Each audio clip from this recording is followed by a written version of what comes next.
It's another edition of Time About the Movies, and today we're taking a look at the movie of January 19th, 2007. This is also my 2006 Leftovers show. I've got a list here that I'll show you in just a little bit.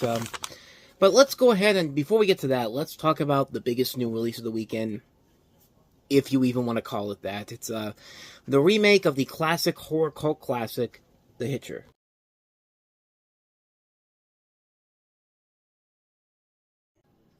Okay, your first mistake was trusting Sean Bean of all people. That should have been your first sign that, yeah, you should not trust this guy whatsoever. But much like the original The Hitcher, this movie has these two college students, played by Zachary Kingston and Sophie Bush, giving a ride to a hitchhiker played by Sean Bean. And while in the car, the stranger proves to be a psychopath threatening the young couple with a knife. But Jim succeeds to throw him out of the car on the road.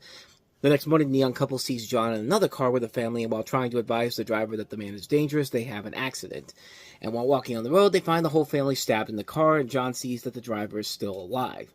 He drives to a restaurant seeking for help, but the police blame Jim and Grace to the murder and send them to the police station. However, John kills the policeman and pursues the couple, playing a tragic and violent mouse and cat game with Grace and Jim.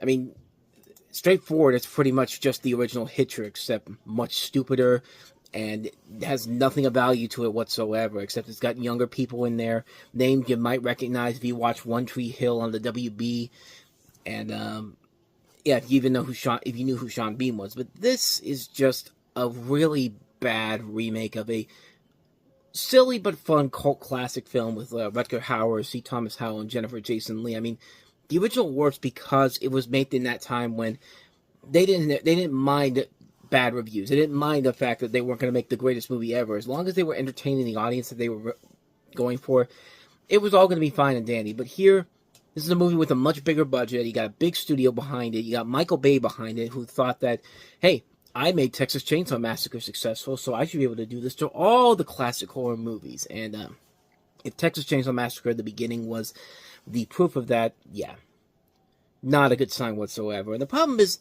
none of these characters are convincing whatsoever. Sean Bean's not convincing as the hitchhiker in here.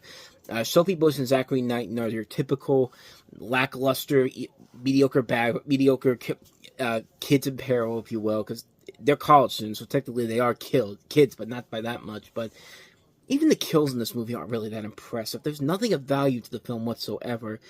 It's a film that knows exactly what it is, and it's just a film that's trying to get out there, have that one great Friday, and then be never heard from ever again.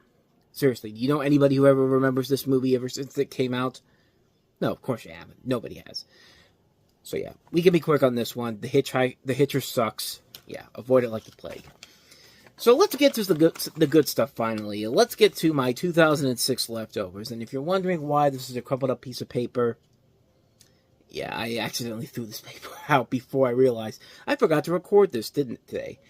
So yeah, you see we've got about 10 movies here to look at here. So we have a lot to get to here. I'll try to be as quick as I can with them. So let's start at the top right here. Let's start with Bambi 2.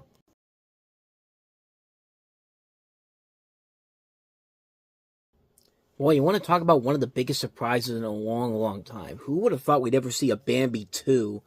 And whoever thought it would have come out in 2006, believe it or not, it actually held the record for the longest span of time between two consecutive installments of a franchise, with the first one being released in 1942, the sequel being released in 2006. And, you know, it's surprisingly one of the best, if not the best, direct-to-video sequel Disney has ever done. And that's saying a lot, but the film takes place in the middle of Disney's original Bambi, with the Great Prince of the Forest, now voiced by Patrick Stewart, dealing with the now motherless Bambi, now voiced by Finding Nemo's Alexander Gould.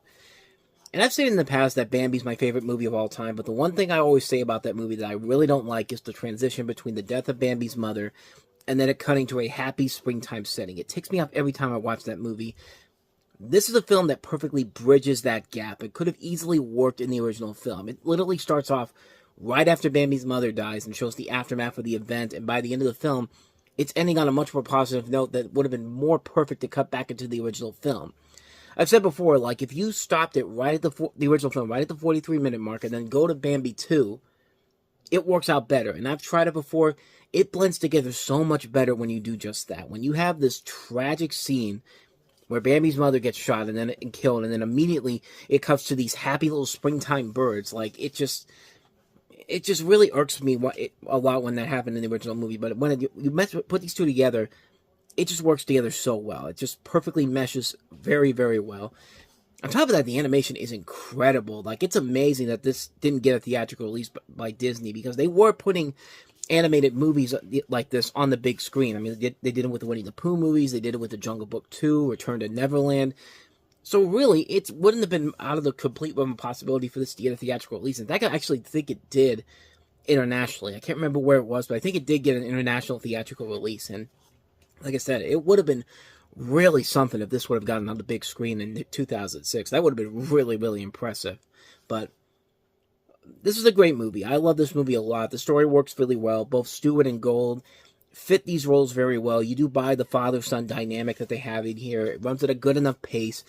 It's a great, solid animated film that surprisingly beat my expectations the first time I watched it. If you want to see a really good sequel to one of Disney's finest works, Bambi 2 definitely is that movie, and it really is the best direct-to-video sequel Disney has ever done, and that really is not saying a whole lot, considering how bad most of those movies have been, but this is a really good movie, man. I can't recommend this enough. If you love the first Bambi, you're going to love the hell out of Bambi 2.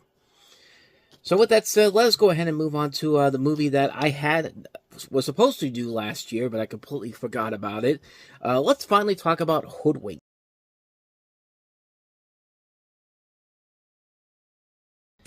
See, this is what happens when you have an independent studio making a big animated movie. They don't have the budget to make great animation overall. It looks very choppy. It looks like a very generic film. But really look at the film itself and look at what it's able to accomplish.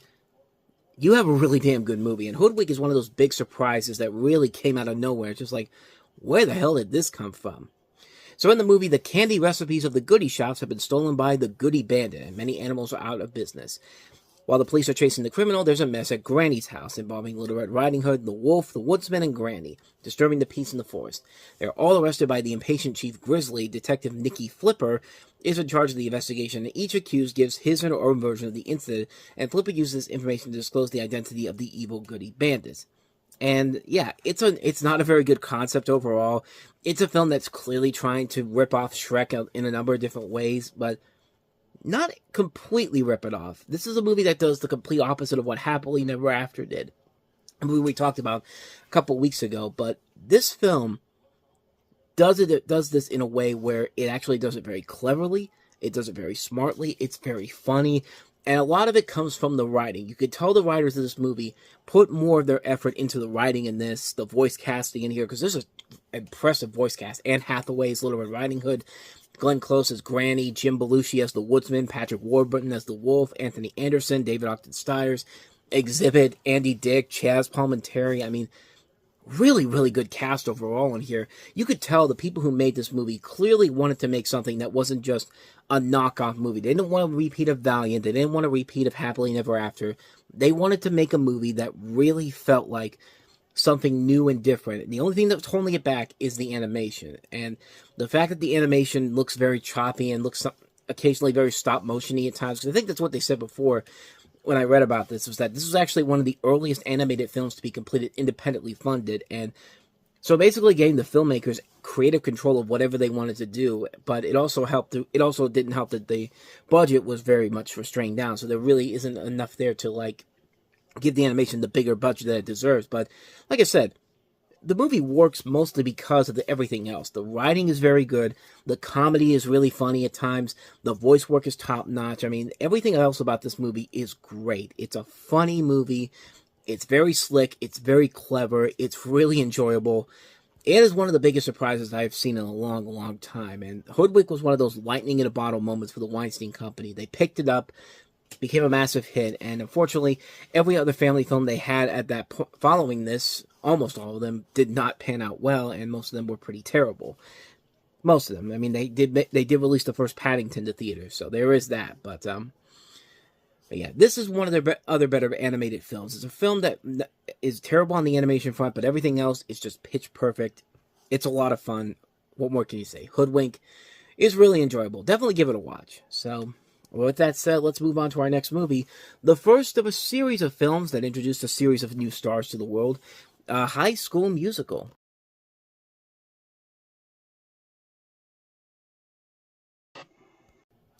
Yep, this is where it all began. Zac Efron stars as a student, Troy Bolton, who's the captain of the high school basketball team, and Gabriela Montez, played by Vanessa Hudgens, is an academically gifted transfer student who together audition for the lead roles in their school musical, causing division among the school's cliques. And really, you can kind of see what this movie originally was. It was nothing but a Disney Channel original movie, and then all of a sudden, it just took off. I mean, when it first premiered, it had the biggest ratings for Disney Channel in their history for an original movie. 7.5 million viewers, which I don't know I don't know what happened. I don't know what it was, but people just really clicked onto this, and it eventually just became the first real big franchise for Disney Channel's original movies. Like, this is the one that really took off in terms of, like, it's not only was the movie a success, the soundtrack was a big success. These stars would later go on to bigger things. Of course, Vanessa Hudgens, Ashley Tisdale, Zac Efron, Allison Reed. You know, just a lot of good big names that started with this particular movie here. And the movie itself really is nothing special per se. It is what you think it is. It's a movie that's very much a similarity to Romeo and Juliet. The songs themselves are good. They're the things that carry the movie overall. And yeah, it's a movie that clearly wasn't made for somebody like me. I was 17 when this came out, so it was, even when I was 17, this was still something that just wasn't up my alley. But watching it over 20 years later, I'll give it this. It does deliver what it promises, and you do buy the chemistry between Zac Efron and Vanessa Hudgens. You do believe that they could fall in love with each other, and they're committed to this musical that they're involved in. And yeah, the songs have gotten better over time. The characters are stock characters, but again, that's what this movie is. It's a movie that is clearly made for a target audience, and for someone like me, it was not made for me, but I can appreciate what it was trying to do for the target audience. And yeah, it's fine for what it is, but like I said, it's not up my alley overall. But like I said, it would start off a series of films that would continue on, at least for the next two movies, but we'll eventually get to those two down the road. But that's High School Musical. So let's go ahead and move on to the next film I have here, Stuart Little 3, The Call of the Wild.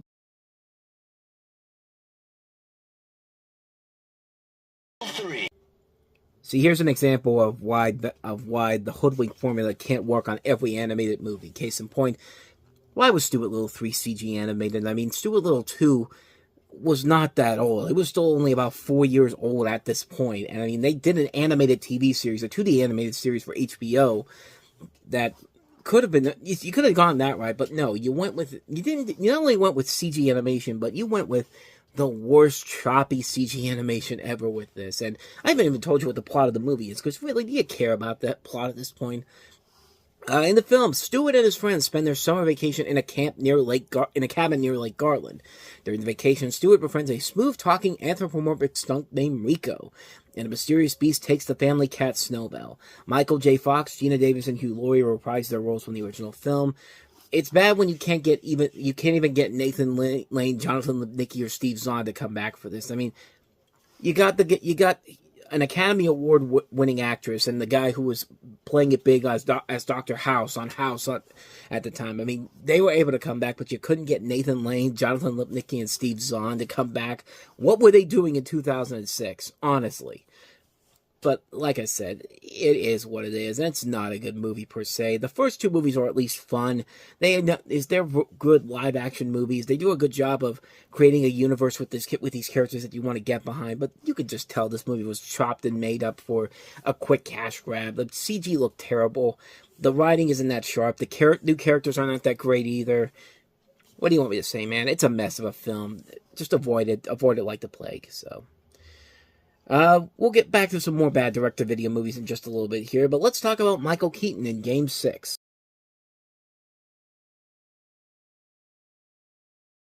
I'm sure it'll work out fine. I'm sure Bill Buckner will not make a critical play that will completely destroy every Boston Red Sox fan that night, per se, this is Game 6. Nicky Rogan, played by Michael Keaton, has a new play opening on Broadway, and many agree he has written the best play of his career, or has he? A critic is slated to review him, and he's ruined many a playwright with his scathing words. He becomes concerned, but instead chooses to obsess over his Red Sox for their chances against the Mets in Game 6 in the 1986 World Series. Will the Sox in his play come crashing down on the same night? I mean, I think history has pretty much told us what exactly is going to happen with the Mets and with the Mets and the Red Sox in the World Series. But this is a really good movie. It's one that I remember first hearing about during Eben and Roper, and directed by written by Don DeLeo, directed by Michael Hoffman, featuring a cast that includes Robert Downey Jr., Bebe Neuwirth, Griffin Dunn, and Catherine O'Hara.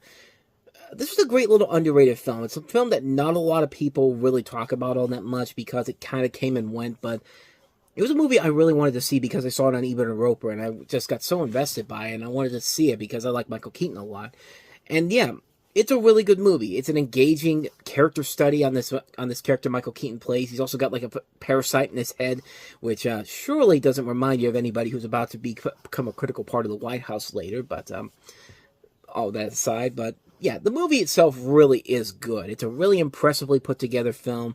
It does a good job of mixing in real life with the 1986 World Series with this guy's with this written character storyline going on here. And it's really impressively done. It's a really good film. Michael Keaton is fantastic in the movie, showing what he can still do even after all these years. Everything about the movie just works. It's a really good film, a good mix of comedy and drama, a really great little underrated gem that most of you probably have never heard of, but I highly recommend checking it out. Game 6 really is definitely worth it. Definitely check it out. So with that said, let's get back to some more bad direct-to-DVD movies. Here's Dr. Dolittle 3, not starring Eddie Murphy.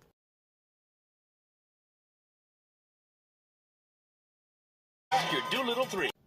But hey, we got Kyla Pratt in it. I mean, I like her on The Proud Family. I think she's a really good actress. Yeah, bottom line, this is not this. She doesn't help the movie at all. Not because it's not her fault. It's just the movie itself is not that great. Dr. Dolittle 3. This is the film that features Maya Doolittle, played by Pratt, who can't fit in at school because of her special gift of being able to talk to animals, so her mother sends her to a ranch to find herself. But at first, all she can find is lots of hard work. Oh, noes. Plus, I just love how they just randomly say, yeah, she's got the ability to speak now. Just go with it. I mean, that's literally how I feel like this movie is. It's just like, just go with it, man. But I mean, for all I know, they probably did mention that she could talk to animals in Dr. Dolittle's in the first two Dr. Dolittle movies, but I haven't seen them in a while, so I can't really say for certain. But even if they did, this is still a lazy film. I mean, it's about as cheap and generic of a direct-to-DVD sequel as you can get. It's a shame because, like I said, I really like Kyla Pratt. I like her on The Proud Family. I've seen her on One-on-One. She's been on a lot of stuff I've really liked overall. I like her as an actress. I think she's really good.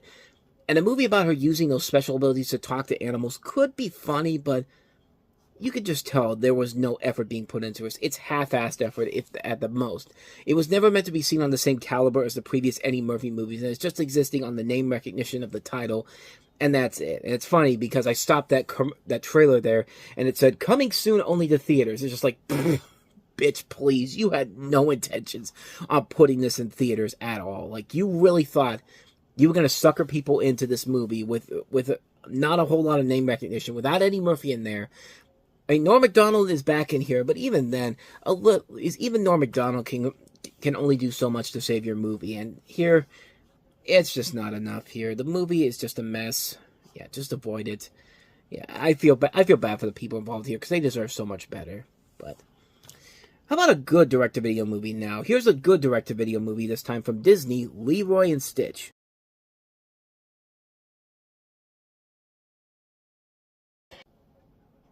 I mean, technically not even really a movie per se. It's really the series finale of the Lilo and Stitch TV series. And quite literally it is, because you have Lilo, Stitch, Jumba, and Pleakley finally catching all of Jumba's genetic experiments and finding the one true place for them on the planet Earth. And so everyone's offered positions in the Galactic Alliance, turning them down so they can stay on Earth with Lilo. But Lilo realizes her alien friends have places where they belong, and it's finally time to say aloha. Meanwhile, Gantu has left Earth and broken Dr. Hamsterville out of prison, who's planning to create and clone a new experiment named Leroy, one that will allow him to take over the galaxy. And it's kind of interesting how all of this is the animated TV series. This is the one that gets the series that has this epic feature-length final episode. And much like the rest of the Lilo and Stitch movies, as well as the show, it's really good. It's a really good, fun movie, and an effective and enjoyable climax to not only the series, but the Lilo and Stitch franchise as it is, because this would eventually continue on with Stitch going on to live with a Japanese girl. I haven't seen it, but I've only seen like little bits and pieces of it, so I don't really know for certain about the story overall. So don't quote me on that. But don't ask me how I felt about that, because I haven't seen much of the episodes for that. But back to this, the animation overall does look really good. It's on par with the series, with a little bit of a brief upgrade to give this a little bit more of a theatrical edge to it, even though this is a direct-to-video release. It does a good job of wrapping up the original story. It does get a lot of nice emotional moments, especially when they're saying goodbye in the middle of the film. The action sequences and the visuals are very impressive to see. It's cool to see all the clones of Leroy going up against the 626 experiments from the series. It is very stylized, very creative, and very action-packed. It does lead to a very silly, but it's fitting for the climax of this franchise in general. It's what you expect to see from this. None of the sequels will ever top what makes the original Lilo and Stitch so special. All of them are good movies. They're watchable quality. They're worth checking out, including this one. It's a nice finale to the series with a great animation, comedy, action, and drama. You can ask for the show's final outing. This is a really good movie. Now, if the live-action remake can even try to do keep up with quality of any of these, I think we might be in some good hands, but I sincerely doubt that. But I'm still looking forward to it, just because I like the design of Stitch. But with all that said, let's get back to another film that you probably have never heard of, but it's a great movie with Ryan Gosling in it. This is Half Nelson.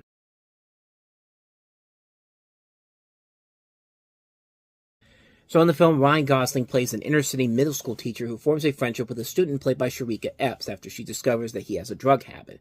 It's actually based off of a short film made by Anna Bolden and Ryan Fleck, who would later go on to create.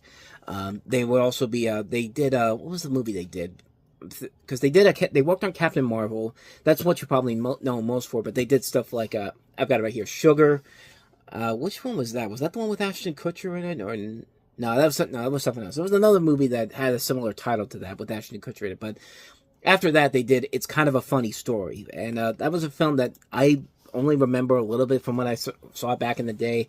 I'd have to check it out again just to be sure. But this is the same people that made those movies, and it's a film that also features, by the way, Captain America. Anthony Mackie is in the film, and everybody in here works really well. Ryan Gosling is really damn good. It shows you that The Notebook was not just a fluke film. Like, this guy has a bright future as an actor, which we've seen time and time again.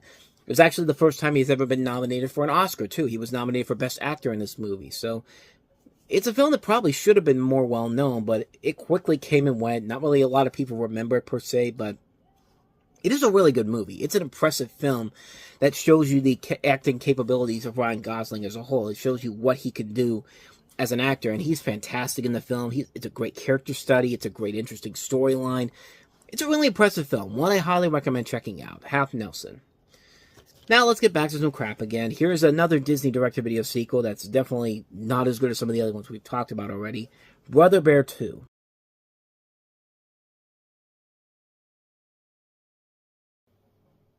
It's Brother Bear 2. What the hell did you think you were going to get?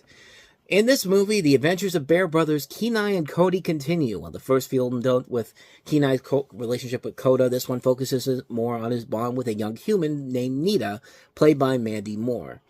You know how the first Brother Bear is kind of run-of-the-mill and generic and pretty boring, but has some really great-looking animation to it? Yeah, imagine that movie, again, only with an even dumber and more generic storyline, and yet still has some really good animation to it. I guess this was when Disney was slowly but surely phasing out their direct-to-video animation library, because the budgets on these kept getting much bigger and bigger, and they were looking much more impressive. We'll see that more with Cinderella 3 and The Little Mermaid 3 as well, but yeah, Brother Bear 2 is a film that has some nice animation to it, but even then, it's Brother Bear 2. What did you think you were going to get?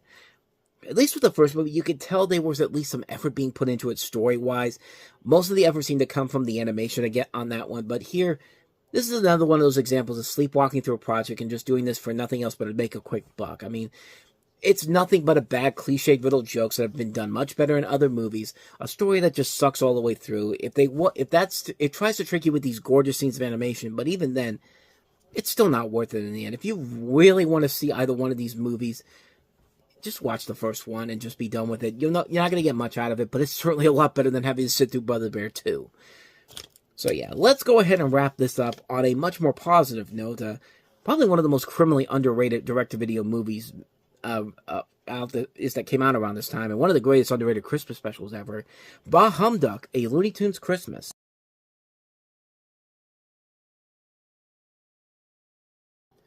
Now, I think most people that grew up in the 90s and 2000s can agree that one of the first adaptations of A Christmas Carol they ever saw was Mickey's Christmas Carol.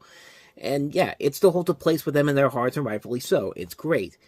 But did you know that 5 years prior to the Mickey's Christmas Carol short being made in '83, Warner Brothers tried to do a version of A Christmas Carol with the Looney Tunes, a short called Bugs Bunny's Christmas Carol, part of the special Bugs Bunny's Looney Christmas Tales in 1979, and really not that good. No, seriously, it's pretty lame. It's hard to do the entire story of A Christmas Carol in just 7 minutes' time, and even the Looney Tunes couldn't do it right. So nearly 40 years later, Warner Brothers decided to do it, to say, hey, let's give it one more shot, and let's actually make it a movie this time. And thus we have Bah Humduck, A Looney Tunes Christmas, which is essentially the Looney Tunes spoof of the classic tale of A Christmas Carol, with Daffy Duck in the role of Scrooge, Porky Pig in the role of Proud Cratchit, Bugs Bunny in the role of Uncle Fred. The story is the same as most adaptations, except taking place in modern times, with Daffy owning a Costco/Walmart-like superstore instead of a counting house, and it's not just Porky who gets screwed over by Daffy. It's about half of the Looney Tunes cast that take up the employees of the store that he owns. But other than those changes, it's very much the same story. Daffy gets visited by the 3 Christmas spirits, and by the end of the ordeal, he discovers the true meaning of the holidays. And seeing how Disney took a crack at this over 20 years prior, it's amazing that it took Warner Brothers this long to make a proper Christmas Carol spoof. Yeah, there was that short version they did in the 70s, but like I said, it was way too short. It was only 7 minutes long, and like I said before, you can't really do the whole story of A Christmas Carol in less than 7 minutes. I mean, it's impossible to do just that. But the way this does it here, this one does it much, much better. The way they lampoon the story of A Christmas Carol is absolutely brilliant. I love the way they handle this. I love the moment at the end when Daffy is now reformed, and then he has that quick realization of, what the hell am I doing? I'm going to give all these people this money and vacations. I'm going to go out of business. Maybe it's not too late for me to change my ways. And he thinks about taking it back, and then all of a sudden, Porky's daughter, I was going to say Petunia, but no, that's his girlfriend. Porky's daughter in here. I'll just say Porky's daughter, but, she gives him a cookie, and it's just like, okay, I'm not going to do that. And, I like that they snap out of this. I can't name any other adaptation of A Christmas Carol that's ever done that before. I mean, Scrooge is a much different take of A Christmas Carol, but even they wouldn't go that far with it to have him go what am I thinking? What am I doing all this thing? I love how this is one of the first ones that actually did that. And, yeah, this isn't a perfect adaptation. It's not even I'll just say that. It's not a great adaptation. It's not a perfect adaptation, but it definitely gives the Looney Tunes a much better retelling of A Christmas Carol than Looney Christmas Tales did. And this has a really good voice cast, mixing in the current cast of the Looney Tunes with Joe Lasky, who does a lot of the voices who did a lot of voices back then, along with Billy West as the voice of Bugs Bunny. I mean, there's a good meshing of voice talent all across the board here. The animation is really good, surprisingly. There's an overall really enjoyable story. I like the changes they make in here that actually give this an edge compared to other Christmas Carol adaptations. Some really good comedy, and there's even a nice little bit of emotional moments thrown in there, too. It's definitely one that's very much overlooked, and it's definitely a version of Christmas Carol that deserves more than a watch every single year. It's a criminally underrated special. One I highly recommend checking out. We're at the holidays around right now. If you can find it online somewhere, watch it. I don't know if it's on Max right now or if it's on Tubi or somewhere out there. It's out there somewhere, but please go find Bah Humduck. It's definitely worth it. I can't recommend it enough. Bah Humduck, A Looney Tunes Christmas. And so, with all of that said, we wrap up another edition of Time About the Movies. Now, the next time we meet, we go back to the crap again. The end of the month is here, and that means we've got 4 films. Most of them are not very good. We have Epic Movie, the long-awaited follow-up to Date movie from the same guys that made that, Jason Freeberg and Aaron Seltzer. The one good movie that came out this weekend, Joe Carnahan's star-studded action comedy Smoking Aces, with Ben Affleck among the cast, as well as Alicia Keys and Ray Liotta among the cast in this. Ryan Reynolds is also in there too. Catch and Release with Jennifer Garner, Timothy Olyphant, and Kevin Smith.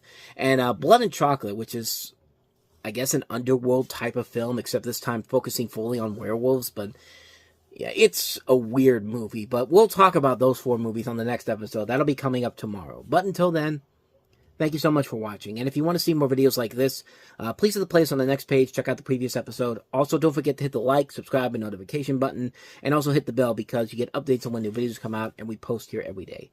Now, with all that said, I am off. I will see you guys next time. And until then, as always, take care.